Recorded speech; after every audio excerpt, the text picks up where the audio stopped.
Well, Chris is in Hollywood, and he posted probably 7,342 times this weekend saying he was with Robert Pattinson, with Taylor Lautner. That dude's so cool, Kelly man. Rowland. Yeah, he saw a lot of people in Hollywood. Megan Fox. Megan Fox. Yeah, he was lying by the pool. Tell us all about it when he's back tomorrow. And Natalie is getting some R&R as well, relaxing. She's not posting. She's not posting. No. I unplug. I don't know about you, but don't you just want to unplug over your vacation? I really try. Oh, my vacation for sure, but I have a hard time on the weekends unplugging. Yeah, I'm thinking about what's going on Monday. Or like you're missing something. Yeah, right. Well, we talked a little about the Tonys earlier. Now, David Bryan's musical Memphis was one of the big winners last night. Take a peek. The Tony Award goes to Memphis.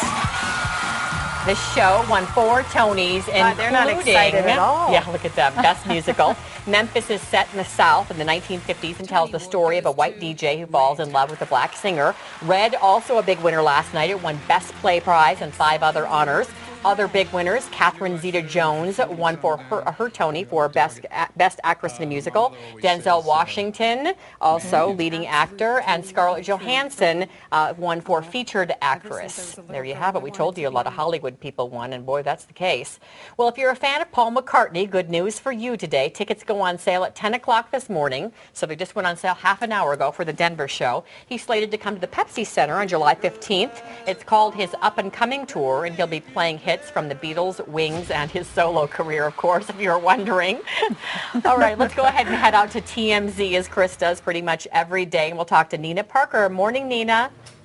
Hey, good morning. Hey, Chris is out there, and we have a picture we just showed a little while ago of him at the pool showing his arm hair, and the viewers captioned it, "I'm too sexy for my arm hair." Armpit hair. Oh, lovely. Yes, armpit hair. All right. Give him a nice waxing while he's out here in L.A. He's got a fake tan, that's for sure. All right, Nina, the Joe Jackson story is just mind-blowing to me. Tell our viewers a little about that. He basically did this interview where he insinuates that Katherine Jackson is somehow responsible for Michael Jackson's death because she was negligent to pay attention to him. So Joe Jackson is saying, look, I asked her to go check on Michael, and she didn't want to invade his privacy, and if she would have done so, he'd still be alive today.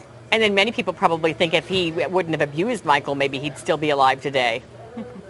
Yeah, it's kind of the pot calling the kettle black in this situation. So, Joe Jackson is actually dependent upon Katherine because he wasn't named in Michael Jackson's will. So Katherine was giving him an allowance from what she was getting from the will. So he's going to kind of bite the hand that feeds him in this situation. Yeah, maybe she'll take away his allowance and send him to his room, give him a good time out. Hopefully. Sheesh. All right, so this one, here, let's listen to it. The Situation from Jersey Shore, he has a bad rap song, so I think they've got it. So let's listen to a tad, and we can be the judge. Yeah, have fun.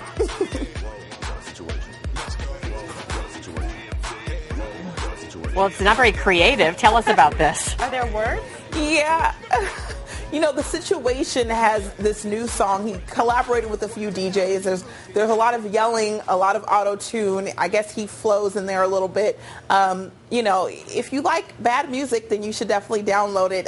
He's going to have it available on iTunes later this week. So, it's just kind of like the whole William Hung thing. I think everybody's hot and they have an album come out and just trying to capitalize off of their popularity. So he's no different. That might be slightly better than the New York Housewives, one that was the money can't buy you class. Money can't buy you class. So it's very similar. Thank you, Nina. That was kind of fun. Thanks, guys. Have a good one. All right, we'll talk to you tomorrow. If you heard that, the money can't buy you class. Yeah, and then they do the something most horrible song. Well, they digitize the voice. Yeah, she's tone deaf. But no one has come out and said whatever. People who haven't seen the show have no idea what we're talking about. I haven't seen the show, but when you started singing, I'm like, I think I've heard that. You did a good job. It's absolutely horrible, but no one has told the woman that she can't sing. Oh, someone will. I'll email her. I'll do that. Let me write that down. Email her. Angie's like the housewife of Castle Rock. Oh, I am? Yeah, I like Castle Rock. I eat at IHOP, though, instead of wherever they eat. All right, back to entertainment news, something a little more serious. Country music legend Jimmy Dean has passed away. The 81-year-old passed away away last night at his Virginia home. Now, his wife, Donna Meade Dean, says that Jimmy had some health problems but was still functioning well, so his death came as quite a shock. He achieved lasting stardom with his Grammy award-winning song Big Bad John in 1961. Dean was slated to be inducted into the Country Music Hall of Fame this coming October. The multi-talented performer also founded the sausage brand that bears his name. It's delicious. He is survived by his wife, 3 children, and 2 grandchildren. This is kind of weird. Larry King has reigned over American TV for decades, but with falling ratings, talk of who will replace him is increasing. And apparently there has been a replacement tapped, a really odd one, I think. Britain's Got Talent judge and former newspaper editor Piers Morgan. Are you guys familiar with him? Yeah. Now, he's on the verge of signing, we hear, a 4-year contract, there he is, with CNN to take over King's primetime show in the fall. A lot of people probably thought it was, what's his face? Anderson Cooper. Oh, Anderson Is who Cooper. I thought was he'd be going to do it. I like Anderson. But I He'd could be be good. really late on that. I always thought Anderson would replace Regis someday. Or Ryan Yeah. Seacrest. He's filled in a lot. Yeah, there was talk of that before. This I'd is a rather weird see- one that we haven't heard of. Yeah, so. Piers Morgan.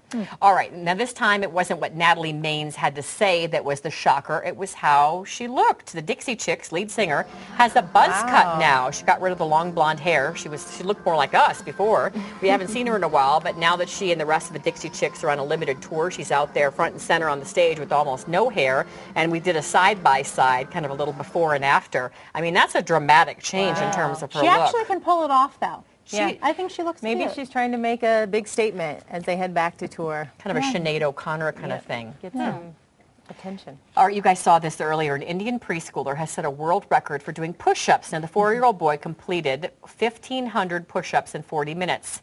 Now, the child's been in training since he was 2.